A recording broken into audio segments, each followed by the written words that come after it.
अस्सलाम वालेकुम। शुरू करते हैं आज का ब्लॉग। उम्मीद है आप सब खैरियत से होंगे। और सबसे पहले मैंने सुबह उठ के अपने लिए शहद वाला गर्म पानी बना लिया और मैंने यहाँ मुझे यही पीना होता है ताकि थोड़ा वेट लॉस में मुझे हेल्प मिल सके।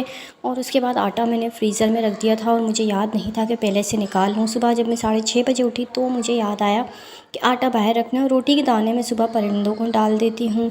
सुबह का जन्नत का नाश्ता चाय पराठा होता है, तो उसे नाश्ता करवा के हम लोग उसकी थेरेपी क्लास के लिए चले गए थे। एक तो हस्बैंड्स के मूड की समझ में नहीं आती है, कभी इन लोगों का मूड कैसा होता है कभी कैसा होता है। अगर ये लोग हमें टाइम नहीं दे पाते और हम अगर थोड़ी सी शिकायत करते हैं तो उस पे ये कहा जाता है कि हम बिज़ी होते हैं और भी टेंशन होती है बाहर की, ये वो है, 10 मसले होते हैं और औरत को इसमें कंप्रोमाइज़ करना पड़ता है। और जहाँ अगर औरत टाइम नहीं दे पाती है ना, तो फिर तो पता नहीं क्या उसने जैसे गुनाह कर दिया, नाक मुँह बन जाता है, नाराज़ होना शुरू हो जाते हैं कि भाई घर में ही होती हो, तुम्हें कौन से इतने काम होते हैं कि तुम मेरा कॉल नहीं उठा पाती या मुझे तुम रिस्पॉन्स नहीं कर पा रही हो।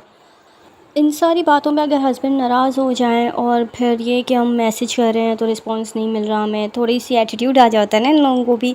उसके बाद फिर जब हम मनाने की कोशिश करते हैं, और हम वो भी कोशिश हमें एहतियात से करनी है कि कोई बात कहीं दोबारा से बुरी ना लग जाए या कहीं गलत टाइम पे हमने मैसेज ना कर दिया हो, या हम दोबारा ये नहीं कह सकते कि मैंने आपको इस टाइम पे मैसेज किया आपने जवाब नहीं दिया, और कहीं दोबारा मूड ख़राब ना हो जाए।